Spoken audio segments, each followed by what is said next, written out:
Gate 2025 ख़त्म होने के बाद कुछ बच्चे का सबसे ज़्यादा दिक्कत हो रहा है कि सर इंटरव्यू के लिए कैसे प्रिपरेशन करें। इंटरव्यू बहुत सारे वैरायटी का इंटरव्यू होता है, जैसे कुछ आईआईटी स्पेशली आईआईएससी इंटरव्यू लेता है फॉर एमटेक। जितना भी पीएसयूज है मोस्टली इंटरव्यू लेता है, जैसे एनटीपीसी इंटरव्यू नहीं लेगा, बाकी मोस्टली पीएसयू इंटरव्यू के बिना फाइनल सिलेक्शन नहीं करता है। तो एनटीपीसी है जो इंटरव्यू नहीं होता है, डायरेक्ट डॉक्यूमेंट वेरिफिकेशन होता है about according to your GATE score. सबसे इंपॉर्टेंट होता है गेट स्कोर, मार्क्स कितना मिला था, आपका रैंक कितना आया था, ये सब चीज से किसी को कोई फर्क नहीं पड़ता है। Only get score is the matter. और गेट स्कोर को यूज करके आपको चाहे पीएसयू जाना हो, चाहे आपको आईआईटी जाना हो, तो टॉप आईआईटी आईआईएससी ये लोग इंटरव्यू लेता है। अब ये बहुत सारी चीज़ों पर वैरी करता है, जैसे आईआईएससी किसको इंटरव्यू में बुलाया किसको नहीं बुलाया, ऐसे आईआईटी बॉम्बे में भी कभी इंटरव्यू बुला लेता है। एंड सारे स्पेशलाइजेशन के लिए नहीं होता है। इवन ये कुछ आईआईटी जैसे आईआईटी दिल्ली है, आईआईटी बॉम्बे है, आईआईटी कानपुर है, इसमें क्या होता है कुछ बच्चे को डायरेक्ट एडमिशन दिया जाता है। तो ये सब जो चीज़ है इसमें आपको इंटरव्यू लिया जाएगा आपका कि इंटरव्यू नहीं लिया जाएगा, वो डिसीजन आईआईटी के ऊपर है। अगर इंटरव्यू देना है तो आपको जाना पड़ेगा इंटरव्यू देने, नहीं तो आपको सिलेक्शन नहीं होगा, चाहे एमटेक हो। और पीएसयूज में तो मोस्ट ऑफ द पीएसयूज में इंटरव्यू देना है। अब ये एक ऐसा चीज है जहां पे पूरा मतलब मार्केट में पूरा देश में एक वॉइड क्रिएट होकर बैठा है कि पता कैसे चलेगा पूछता क्या है।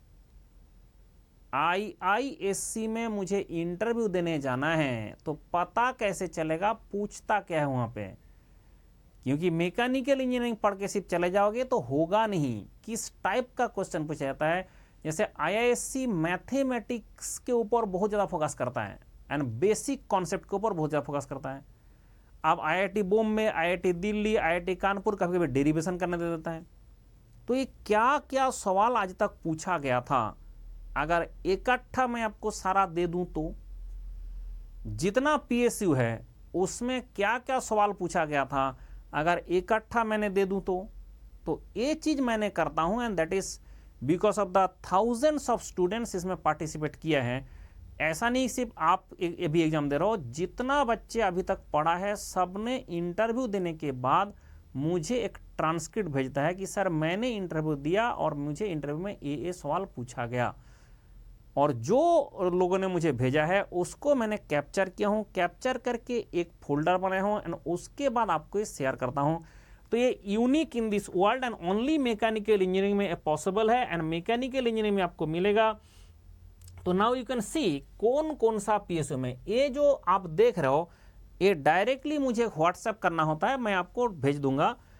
ये देख सकते हो कि यूपी आरवी यूएनएल का इंटरव्यू एक्सपीरियंस, आपका सेल इंटरव्यू एक्सपीरियंस, आरसीएफएल का इंटरव्यू एक्सपीरियंस, ओएनजीसी का इंटरव्यू एक्सपीरियंस, अभी जैसे ओएनजीसी का इंटरव्यू होने वाला है, ठीक है, ऐसे आपका ओआईएल का इंटरव्यू एक्सपीरियंस, एनटीपीसी अभी इंटरव्यू नहीं लेता है, पहले इंटरव्यू उसका भी होता था, वो भी ट्रांसक्रिप्ट मेरे पास है।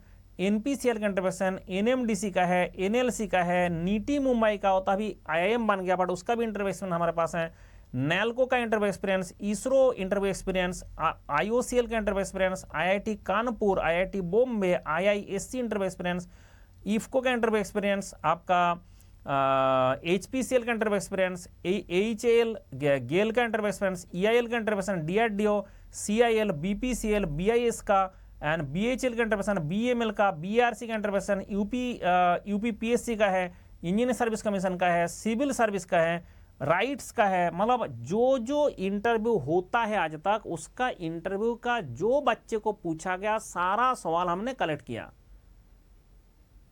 अब आपको क्या करना है, आपको कौन सा इंटरव्यू देने जाना है, जैसे मान लो आपको आईआईएससी का इंटरव्यू देने जाना है तो आपको क्या करना पड़ेगा, जैसे आईआईटीज का भी जो इंटरव्यू है वो भी देखना है, नॉट ओनली का आईआईएससी का ही पुराना देखेंगे, पहले तो आईआईएससी का देखेंगे, उसके बाद जो आईआईटीज का है, जैसे आईआईएससी का IIT Kanpur, IIT Bombay and IISc, ये तीनों देख लिया। तो जो जिस टाइप का प्लेयर है, जैसे ओएनजीसी का इंटरव्यू देने जाना है तो हमने आईओसीएल का भी देखेंगे, बीपीसीएल का भी देखेंगे, क्योंकि उस सिमिलर टाइप का कंपनी है। तो इसलिए क्या होता है कि जो जिस फील्ड में काम करता है उस फील्ड का 2-3 कंपनी का अगर देख ले तो उसके बाद आपको इंटरव्यू बन जाता है मूंगफली। तो आप अगर बोलेंगे सर इस इंटरव्यू में जो सवाल है उसका अगर मुझे क्वेश्चन पूछा जाए, उसका अगर जवाब पूछा जाए तो हम कैसे उसका जवाब देंगे, उसके लिए कैसे जवाब देंगे। देखो, इंटरव्यू में हर बच्चे का कॉन्सेप्ट जो होता है वो आपका कॉन्सेप्ट के हिसाब से इंटरव्यूअर कैसे सवाल पूछ रहा है उस हिसाब से तैयार करना पड़ता है। उसके लिए आपको पहले काम करना पड़ेगा, अपना मोबाइल का सेल्फी कैमरा ऑन करके आप मेरा जो दिया हुआ क्वेश्चन है इस क्वेश्चन का आंसर पहले पढ़ लो किताब से। मेरा अभी दे रहा हूँ स्प्रेडशीट, मेरा स्प्रेडशीट से किताब से पहले पढ़ लो कि एक्चुअली एग्जामिनर पूछ क्या रहा है, उसका आंसर क्या होगा। फिर आपको एक सेल्फी कैमरा ऑन करके वो बोल के रिकॉर्ड करके देखना होगा कि मैं क्या पॉइंट छोड़ रहा हूँ। इंटरव्यू में बहुत ज़्यादा लंबा एक्सप्लेनेशन नहीं सुनना चाहता है, पेशेंस नहीं होगा, इसलिए आपको टू दी पॉइंट में बताना है और पहला पॉइंट उसका आंसर होना चाहिए। फर्स्ट जो पॉइंट आप बताएंगे उसका आंसर होना चाहिए, उसके बाद आप एक्सप्लेन करके बताएंगे। लेकिन हर चीज़ का जो पहला सेंटेंस होगा वो आपका आंसर होना चाहिए। 2-3 सेंटेंस में बंदा को बता देना चाहिए कि क्या होने वाला है। 2 से 3 सेंटेंस अगर आपने पार कर दिया फिर इंटरव्यूअर बोर होना शुरू हो जाएगा, फिर मार्क्स कम हो जाएगा। इसलिए आपको क्या करना है, पहले बोल रहा हूँ पढ़ना है, पूरा जिस्ट बनाना है, उसके बाद लिख के भी बना सकते हो, लिख लेना है। इंटरव्यू ऐसे कोई मूंगफली नहीं है कि आपको इंटरव्यू का लाडू दे दो आपको खिला दे। मैं दिखा रहा हूँ क्वेश्चंस, मैं दिखा रहा हूँ तरीका, उसके बाद आपको प्रैक्टिस करना पड़ेगा एंड रिकॉर्ड करके आप अपना खुद का इंप्रूवमेंट ला सकते हैं। क्योंकि क्वेश्चन उसी टाइप का आएगा, अगर आपने ढंग से प्रैक्टिस करके जाएंगे आप उस तरह से बता के आएंगे, और अगर ढंग से प्रैक्टिस नहीं करेंगे वहां पे जाके इंटरव्यू में जाके धुआं दिखता है, पता नहीं क्या पूछ रहा है क्या बोलूं।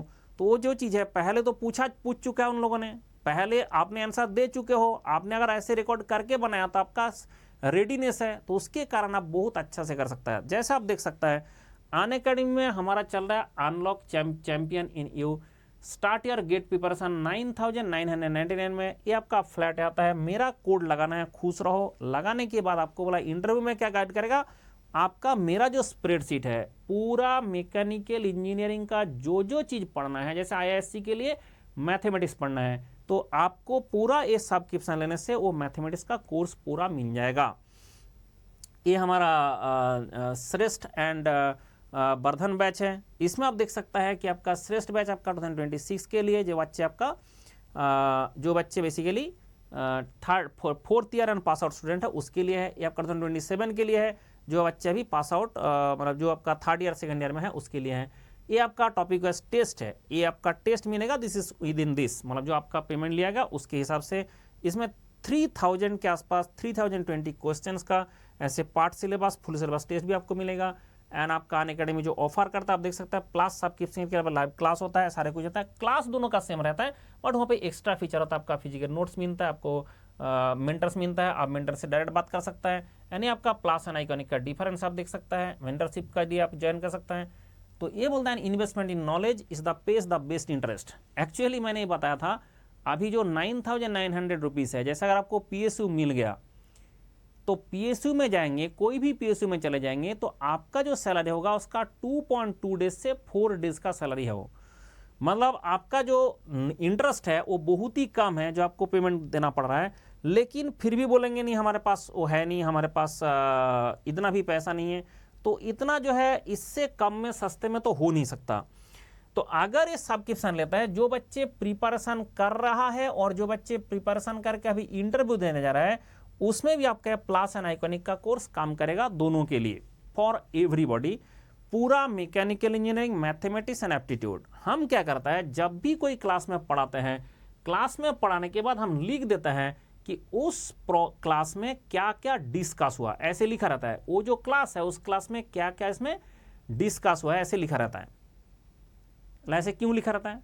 क्योंकि आप बताओ अभी इंटरव्यू देने जा रहे हो, आपका एक प्रॉब्लम आया, आपका इंटरव्यूअर पूछा है बताओ what is critical radius of insulation, तो आपने क्या किया, आपने अपना इच्छा से आंसर दिया। लेकिन आप अगर चाहते हो कि मेरा एक्सप्लेनेशन देखना चाहते हो तो जस्ट यहां पे आपको क्या करना है, एक कंट्रोल F करना है, फिर लिखना है पहले क्रिटिकल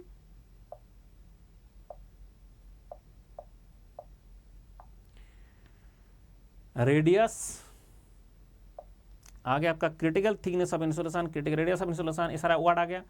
जैसे आ गया, जैसे ही आपने यहाँ पे देखा, अच्छा ये जो 737 वाला रो है, इसमें मुझे मिल जाएगा इसका एक्सप्लेनेशन। तो आप सीधा एक क्लिक करें, एक क्लास खोले और आप देखें कि कैसे होता है, क्या होता है। एकदम बेसिक से एडवांस लेवल तक आप ये चीज़ सीख जाएंगे। क्रिटिकल रेडियस के बारे में एग्जामिनर क्या क्या पूछ सकता है, इंटरव्यूअर क्या क्या पूछ सकता है, उसका डायरेक्ट आंसर। लेकिन उसके लिए सब्सक्रिप्शन आपका होना जरूरी है। एंड जो सब्सक्रिप्शन अभी आपको दिखाया सिर्फ 9,999 रुपीज़ में मिल जाता है। दैट इज़ द थिंग, आपका 9,900 इतना रुपीज़ आपको देना पड़ेगा उसके लिए, चाहे इंटरव्यू गाइडेंस। मैंने मटेरियल आपको जो क्वेश्चन है सब दे दूंगा, लेकिन मेरा एक्सप्लेनेशन चाहते हो कि उस क्वेश्चन में क्या होने वाला है, मुझे अगर ढूंढना चाहते हो कि इसका एक्चुअल आंसर क्या होगा, तो आपको यहाँ से पढ़ना पड़ेगा। ठीक है, ओनली अगर क्वेश्चन आंसर दे दिया जाए कि सर एक क्वेश्चन पूछा था इसका ये आंसर है, इंटरव्यू में आप धुआं देख के आ जाओगे अगर आपने उसका बेसिक ना पढ़ के जाओगे। क्योंकि इंटरव्यू में हमेशा होता है कि एक क्वेश्चन पूछेगा, उसको रिलेटेड दूसरा पूछेगा। जैसे आपको क्रिटिकल रेडियस ने पूछा, उसका सिर्फ ऐसे नहीं पूछेगा बताओ डिफाइन कैसे कर दो, फिर उसके रिलेटेड दूसरा बात पूछेगा, उसके रिलेटेड कुछ घुस जाएगा। उसके कारण क्या होता है कि जब मैं पढ़ाता हूं उसमें सब कुछ मैं डिस्कस करता हूं, वो बात को आपको बताना है और वो आपको पढ़ना है, सो दैट आपका उसके आसपास का, उसके रिलेटेड जो सवाल पूछेंगे वो भी आप आंसर दे सकते हैं। ठीक है, अगर क्वेश्चन आंसर वाला चाहिए तो वो तो ऐसे ही क्वेश्चन आंसर ढूंढने से हो जाएगा, बट वो कोई काम का नहीं होगा, उससे इंटरव्यू क्लियर नहीं होगा। इंटरव्यू बहुत ही तोप चीज़ है, उसमें हमेशा एग्जामिनर क्या करता है, इंटरव्यूअर क्या करता है, आपका जिस टॉपिक को पकड़ लिया उसी के अंदर घुसता रहता है और वो टॉपिक में आपका नॉलेज कितना देखता रहता है। इसमें क्वेश्चन आंसर पढ़ के इंटरव्यू नहीं निकाल सकता। उसके लिए जो प्रोसीजर मैं बताया हूँ कि आपको एक अनअकैडमी का सब्सक्रिप्शन लेना है, खुश रहो मेरा कोड है, एंड उसके बाद ये मटेरियल जो है, मटेरियल जो हमने वो आपका फ्री ऑफ कॉस्ट मिलेगा। कि जो इंटरव्यू का जो गाइडेंस है, जितना भी अभी इंटरव्यू हो रहा है सारे का ट्रांसक्रिप्ट मेरे पास है और एवरीडे अपडेट होता है। आप भी जब इंटरव्यू देंगे उसके बाद मुझे व्हाट्सएप जरूर करना कि मुझे ऐसे ऐसे पूछा गया था, तो आपका भी नाम के साथ विथ नेम मुझे लिख के भेजना, आपका भी नाम के साथ हम यहाँ पे स्टोर कर देता है, सो दैट नेक्स्ट जो स्टूडेंट है उसको पता चल जाता है कि क्या क्या पूछा जाता है।